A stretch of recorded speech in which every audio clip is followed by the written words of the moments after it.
Hi, everyone, and welcome to the WIM podcast.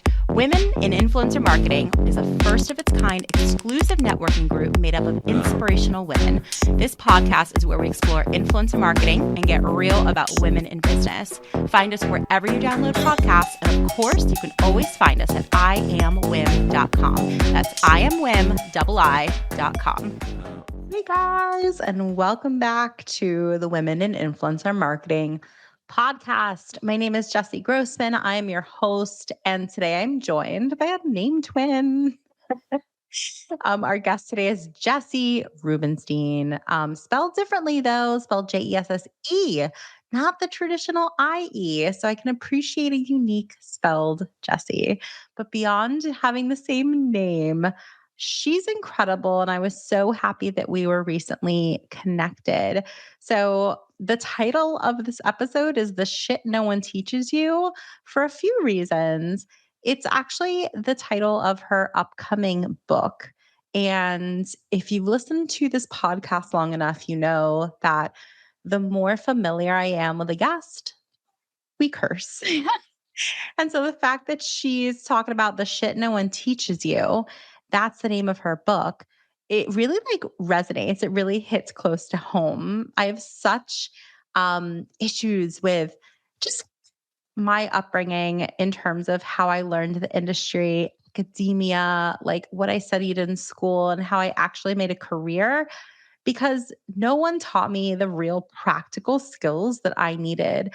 Thankfully I'm enjoying the process of learning it all along the way and learning as I'm doing. But could have been nice to have a little bit of a leg up. So that's what we talk about today. It's the title of her upcoming book, but we also talk about more of that in depth. So, a little bit more about Jessie, though, before we dive into the conversation. So, she's actually the granddaughter of the fashion designer Anne Klein.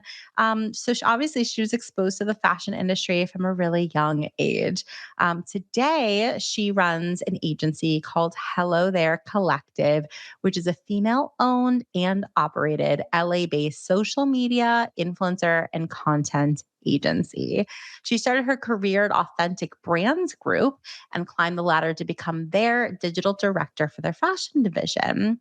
So, Hello There Collective, though, they offer 360-degree digital marketing suite to clients looking to expand outreach, to resonate with the social media savvy Gen Z and millennial audience specifically.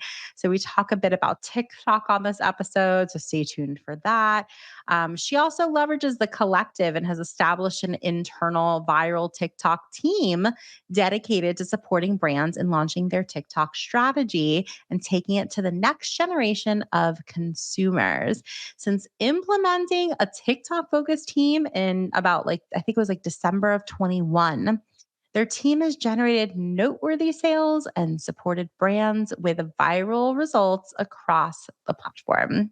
She hosts the weekly Woman Who Do series, a social segment dedicated to honoring her grandmother's legacy.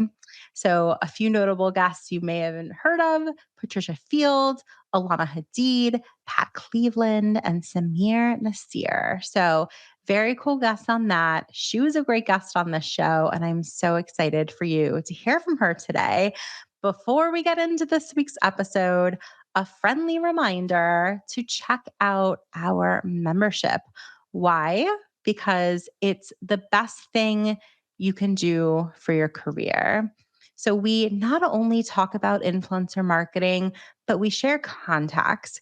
We are also a community of women who support the heck out of each other because it's in our ethos. It's what we believe in. So if you have been sort of feeling stuck, stagnant, just really are looking for a community sort of feeling, looking for camaraderie, looking for inspiration, or just looking to generate some new business, WIM is absolutely the best community and probably the only community for you. So we're really the only premier influencer marketing networking organization.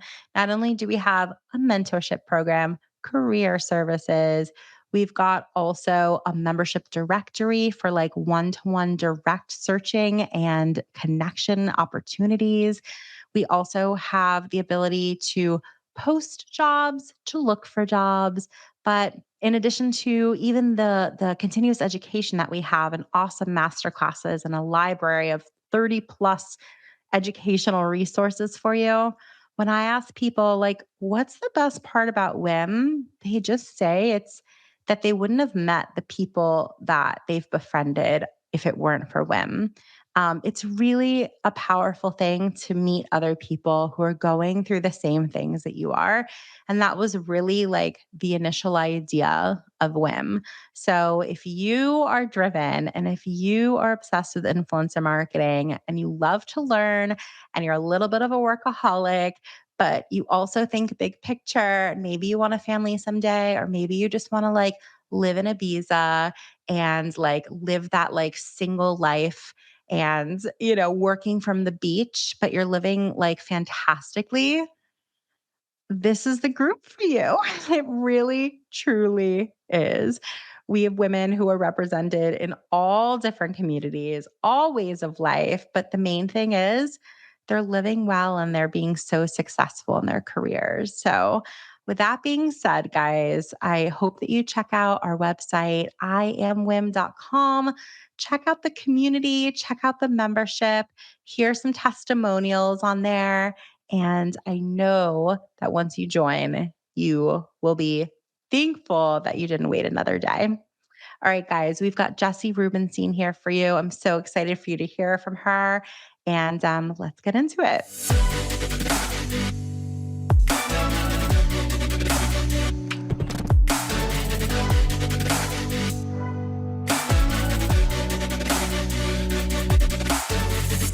All right. So I have been looking forward to this conversation transparently for a couple weeks now, not only because we're named twins, spelled differently, but also just because I'm like fascinated by your story and I just wanted to get to know you. So this is our first time meeting. So it's really nice to connect with you, Jessie. How's your week going so Yeah, far? thanks for having me, other Jessie. Great name. Great. Week's going well. Yeah, it's always this like weird time for us because it's like the end of summer, but we're oftentimes doing like holiday photo shoots right now. So our office is currently filled with Christmas trees. That's nice. Like Christmas in August. That's actually really lovely. It could be way worse, right? So I have first question, hard hitting question. Are you a Jessica or a Jessie? Just Jessie. Oh, you're just a Jessie. That's cool. I love that. Do you have any siblings? Like, did your parents name? I'm curious if they named your siblings anything sort of unique, like Jessie. Just me. Just you. I Yeah. love Are you it. Jessica? I'm technically Jessica, but like if anybody calls it, like I don't even respond. It's like if I'm in trouble with my parents or something, they call me Jessica. So, do you prefer that people call you Jessie or Jess? Honestly, I get everything. It's Yeah. usually a lot of me jumping onto calls and people are like, "Oh, you're a girl." Because you spell it with an E. Yes. Yeah. Do you find that like, I mean, we're going to get into that. That's interesting. Do you like, this is a women's focused organization. Like, how do you feel about that? That some people hop on a call with you and assume you're a guy because of the way you spell your name. I don't know. It's kind of fun. It's like a little nice to have a surprise factor. Right. Right. I Yeah. could see that. I could It's see just that. a starting point to start a call, you know? Yeah, no, absolutely. Do you feel that in any way it gives you any sort of advantage or disadvantage in any way? I mean, since everything is digital these days, I feel like maybe years ago when I don't know, you'd be brought into a meeting, maybe you didn't even organize it, and someone would be like, "Oh, wow." I don't know, but these days everything's done over digital and I have my photo as my, little Gmail pop-up. So it happens less and less and unless someone's coming very unprepared to a meeting and then sometimes it's a red flag. Totally. Oh, a lot of red flags in this industry. And we're probably going to get into chatting about some of them, maybe. um, Before we get into any of these questions that I've got for you and conversations and topics that I really do am excited to dive into, I want to hear a little bit more about you. Like, tell us a little bit more about, your upbringing and like how you think that influenced how you got to where you are today. Yeah. So I grew up in New York City and I was there pretty much my whole life until 3.5 years ago when I moved to Los Angeles. But I think definitely growing up in the city shaped me a lot just because you're exposed to so much. And also growing up with a family that has always been in the fashion industry. My grandmother was the fashion designer, Anne Klein. My parents both always worked in fashion.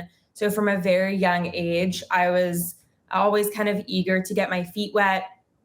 And I've never been someone that really like loved school. I always did okay, but I was always way more interested in, the internship that I was doing after school or during the summer or the retail job that I had.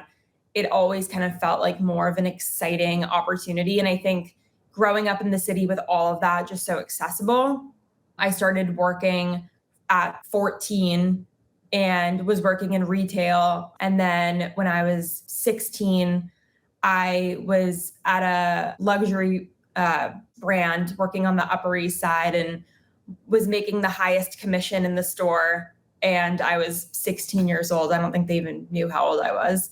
But that was kind of like the early on, which really got me excited about making my own money.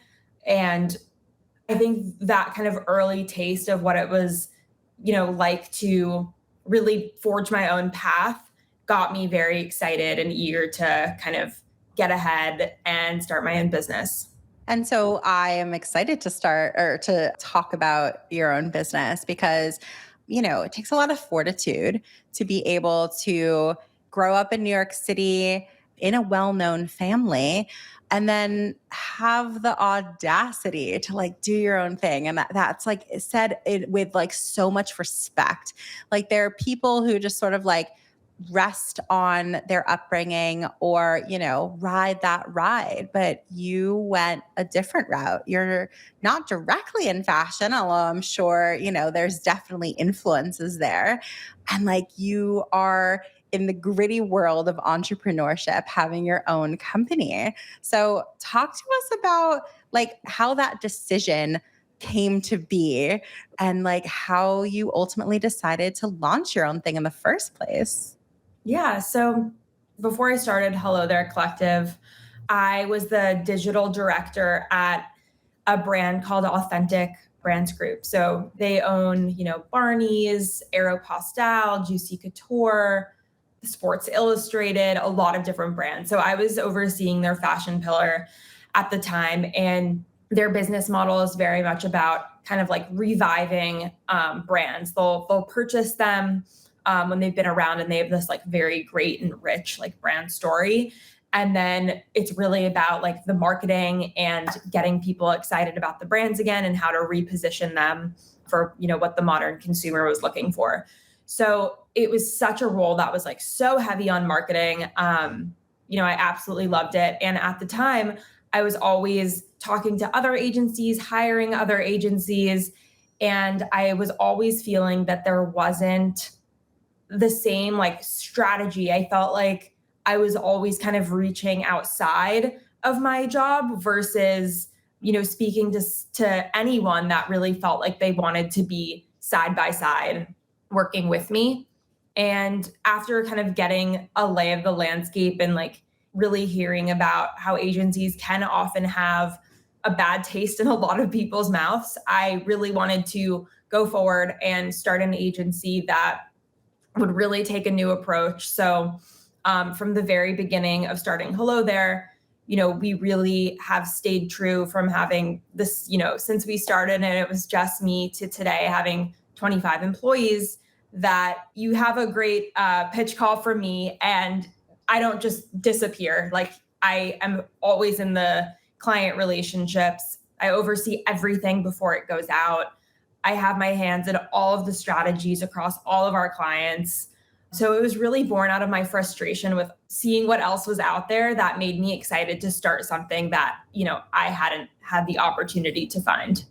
And would you say that that's the reason why you are continuing to do this today? Like, I feel like, especially for CEOs and founders, like, there's always something that drives the hell out of them and the hell out of you, right? As a business owner. So, like, tell us more about what drives you and gets you excited to come to work every day and like face all those challenges that inevitably you experience pretty regularly, I would assume, just by the nature of being a business owner. What are those drivers for you?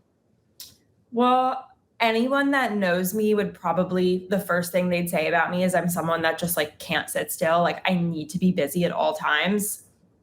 And I think that kind of just like outlook of just like always like really wanting to be productive goes very much hand in hand with social media because it's moving so fast. You have to constantly have your finger on the pulse.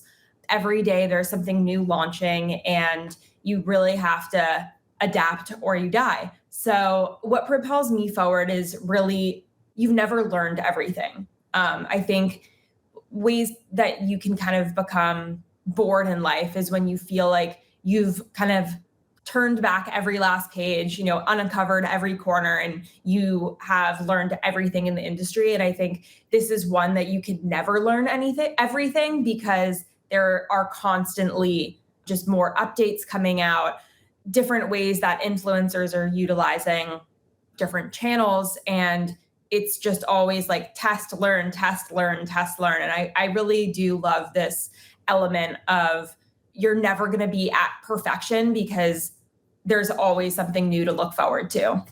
Absolutely. I love that. And there's a lot of testing that can take place with owning a business for sure.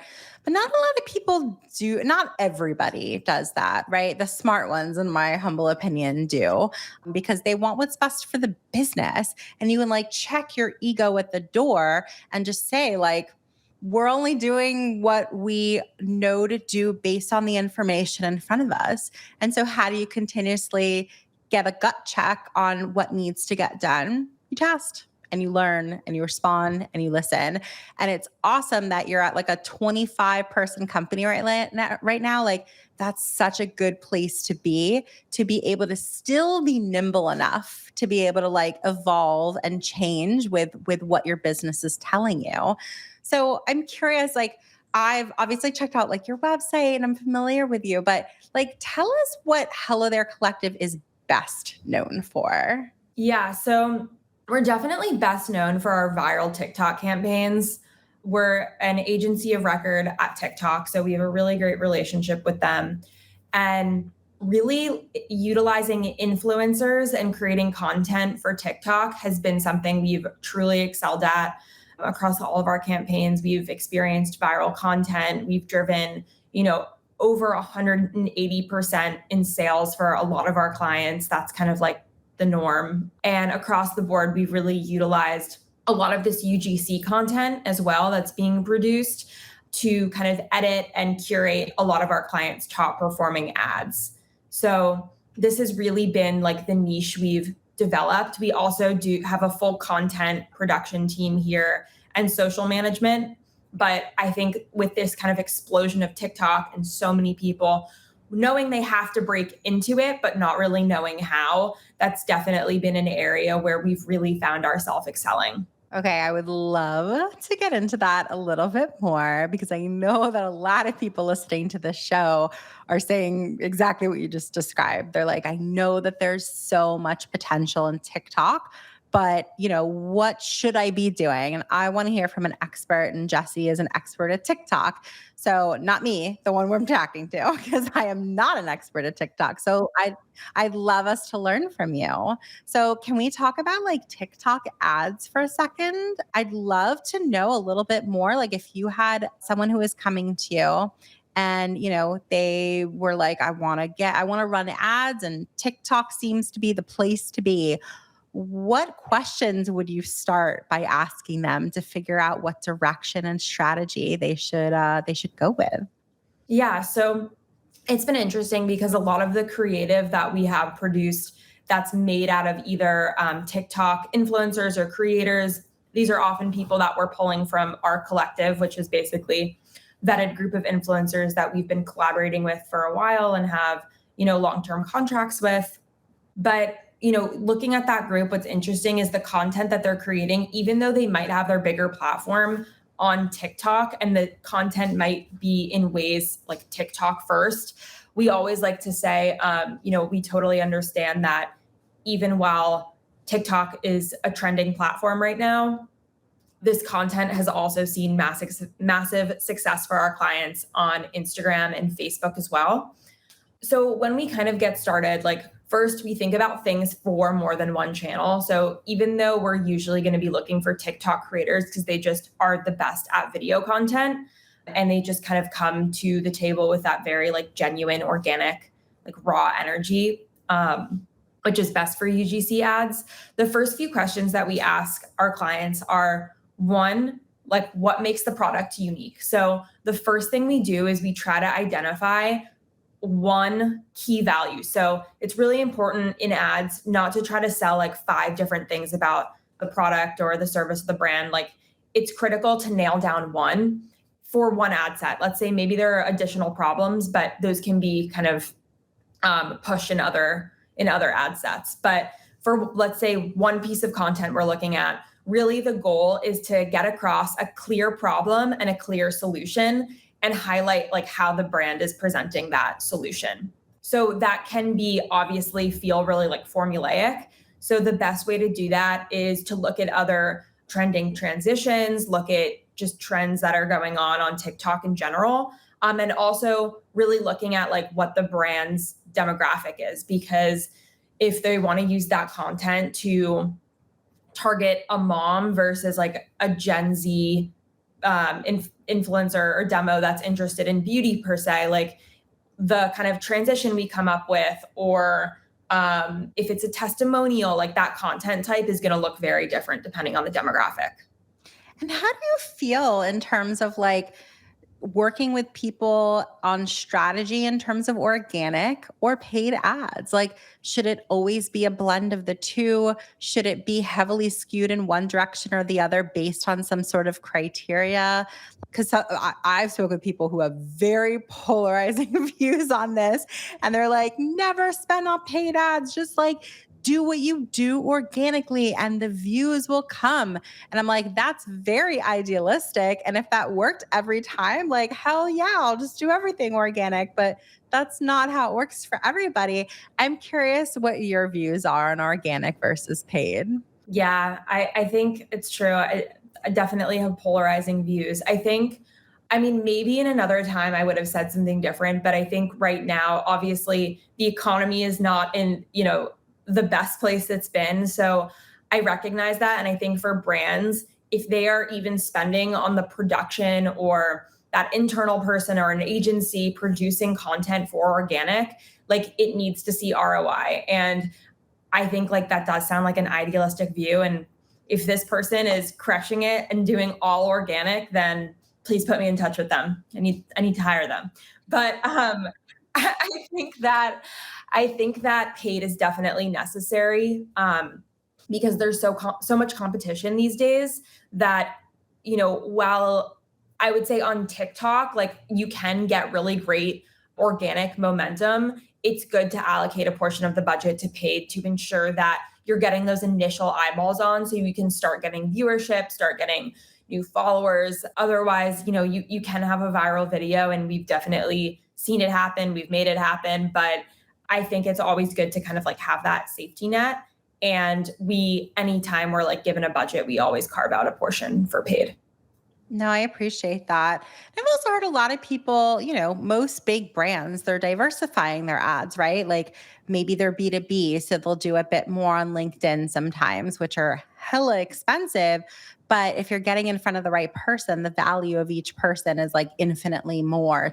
There's more to spend there. So there's a reason. There's obviously Facebook ads, there's Instagram ads, there's TikTok ads. And of course, there's not even subtle nuances, but lots of differences between each one. So for TikTok, which is like, everyone's been just talking about TikTok, and like, it's still not boring to talk about how cool TikTok is. It really isn't. So, like, who's going to perform best on TikTok? Like, if somebody has already established themselves on other platforms and they haven't made the leap yet, if they have XYZ criteria, like, what does that look like for them in your estimation? Who would be like a prime candidate to like get on TikTok yesterday? Yeah. I would say I get asked this question a lot, and I think that is honestly like one of the things I really love TikTok for is I think there's like truly a place for everyone, and there's just so many different niches. I mean, I use it all day for work, so like my For You page is just like a confused jumble of like client searches, but there's I mean seeing really like what runs the gambit is like there is something out there for everyone. So I think really like whether you have a big personality, you're more reserved, or you really want to just educate people, like there is a place for everyone. I think the biggest thing is just consistency. So when looking at like who is TikTok right for, and if you're committed to wanting to grow a community on that platform, the biggest thing is really just posting frequently. So it's right for someone that's willing to make that commitment. And how frequently are we talking here? What would you advise someone? I mean, I know we're all busy, but like if you can multiple times a day, like I think very much unlike Instagram where everything is very polished and perfected, TikTok is about abundance and getting as much content out there as possible. So if it's possible to share multiple times a day, like go for it. But really, I would think about like what feels like an uncomfortable amount for you and then like push that a little further. So if somebody is wanting to grow on TikTok and like just really see what's out there and the possibilities, would they hire an agency like yours? Like you guys are creating the actual content for them? Is it like a marriage between like, well, they need to be the face of the content and you guys like, what are possibilities for, whether it's like a person or a company who like really wants to make a killing on TikTok? What partners should they be looking for in order to like really go hard? Yeah. So I would say my biggest recommendation is like starting out with what not to do because we have internal TikTok creators who are doing like a lot of content at photo shoots so we can be like maximizing time with models. Our goal is like if we're having a photo shoot, there should never be a second where like a model isn't doing something if we have multiple models on set. So we have a lot of like in-house people that are creating TikTok content, but since we've hired for a lot of these positions, I've interviewed for a lot of these positions. And I have so many times had someone sit down and show me like how they've built this brand's TikTok. And it's like all videos of them. And I'm like, that's awesome. But I'm sitting there feeling terrible for this brand who just built this following around one person and they're about to lose that. So with that being said, like what we do at Hello There is it's in our name, our collective. Basically, we diversify our content as much as possible, not just because we want multiple faces, but like there should be diversity being brought to every brand in different ways. So we'll work with a range of creators, whether this product is a product that's servicing everyone from like moms to Gen Z to millennial to whichever the demographic is. We try to pull a bunch of kind of different people to make sure that the content feels not just like one-sided. So for a brand that's like looking to build their presence, I would say like the biggest way to engage an agency, or if you're kind of growing this in-house, is find a couple of great people and have them consistently creating content for you. Because it is like what you said. It's consistency is key. We've heard that, on the other platforms as well, but it does definitely seem like TikTok is like that on steroids. So I know we've all experienced that. I always like to dig into like the nitty gritty of like, okay, but like how, like how do we actually do that when we're all so busy?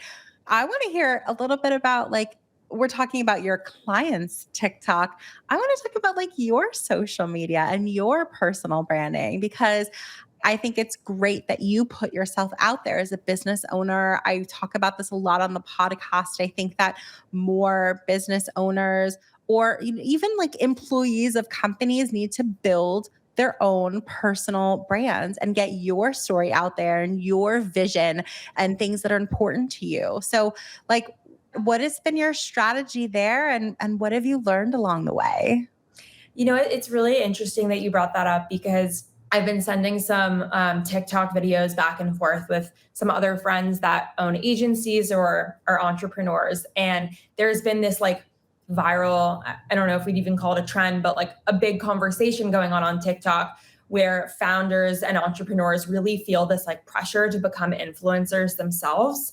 And that, it's really like kind of expected today that as the CEO or founder of a brand, you also have your own presence, which I think is like really interesting. And I completely feel that pressure as well. So on Instagram, I have like 10.5 thousand followers, not a huge audience. But honestly, like this is something I want to focus on and something like I recognize, I need to make the time to do completely because even myself, like oftentimes in our like content briefs, I'm very comfortable like talking to camera. So oftentimes like the girls on my team will either come in and be like, can you just like do this brief for me? And some of my own content has been our clients like top performing content, which is a little like feels almost like cringe and embarrassing, but I know that I can do it. And I'm like, I got to push myself and just like carve out a Saturday and just create a ton of content.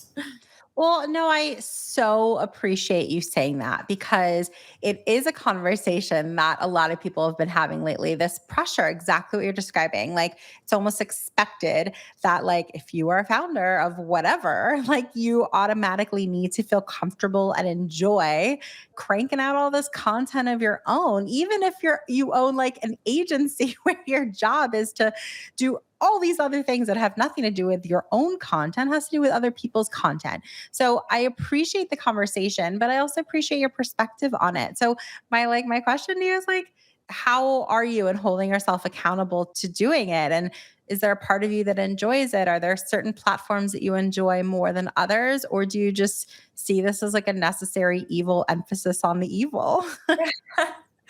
I mean, I think like I've thought about what my space should be, especially on TikTok. I've definitely put an emphasis over the years on my Instagram platform.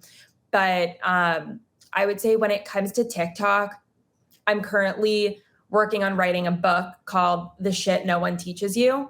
And it's kind of like about how everything I've learned has never been from like my schooling. It's kind of just things I've picked up over the years.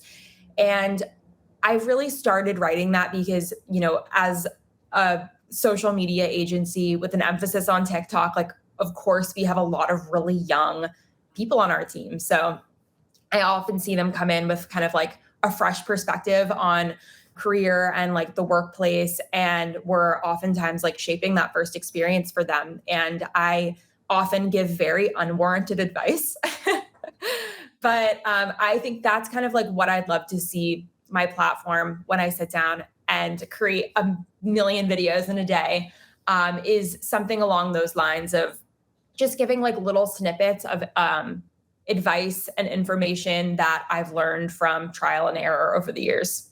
I'm obsessed with the title of your book, The Shit No One Teaches You. Wait, no, like I'm obsessed. Dude, it's like such a gripe that I have. I don't know about you. I graduated with a degree in theater.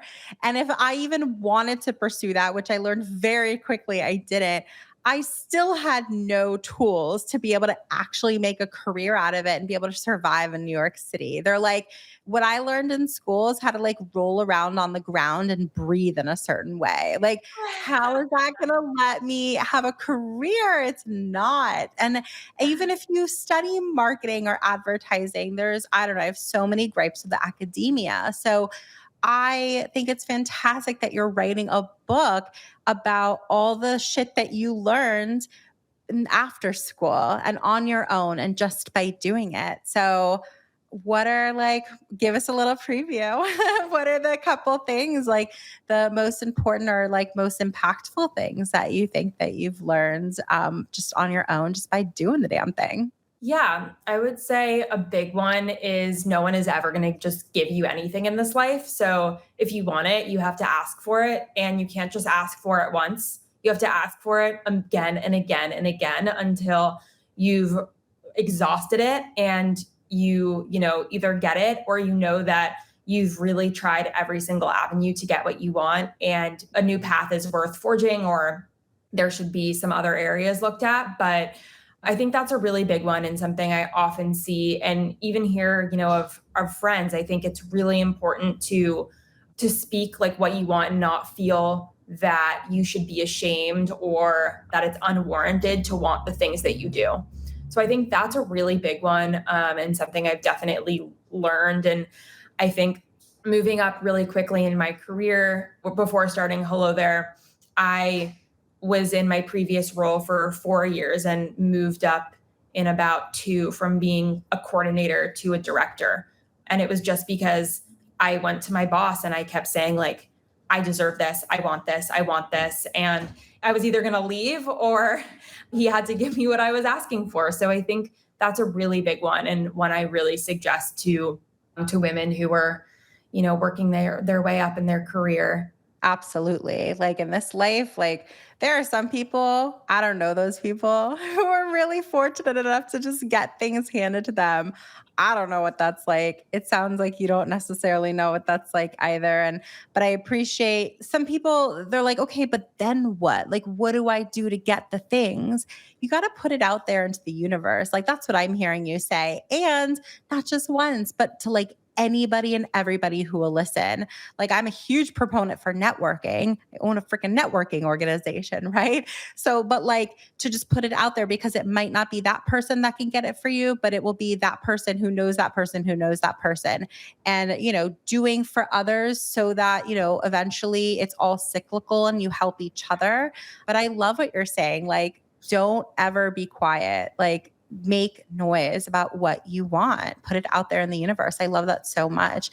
One of my last questions for you for today. I'm so curious. Like you've had a lot of success in your career, and I feel like you're also just getting started. So I'm just personally stoked to see like everything that you're going to achieve.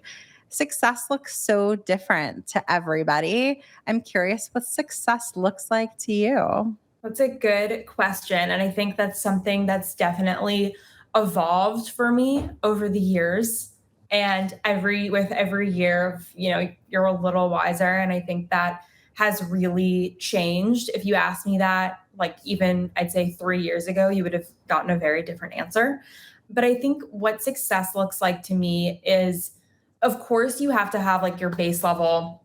I want on a, monetarily to be moving up every year and for the business to be thriving in a more general sense. But I think really striving for continued happiness at work and in my personal life. I think it's a really big challenge for entrepreneurs to have a work-life balance. So I think success for me is having a thriving business while also having a thriving personal and social life. I appreciate that. It's cool to hear that like that's your version of success. That's like there's no right or wrong answer to that. And it will continue to evolve. It should. Some people they grow up with parents or, people who they look up to that knew exactly what they wanted to do from super early on and they stuck with it and they worked at a job for 40 years.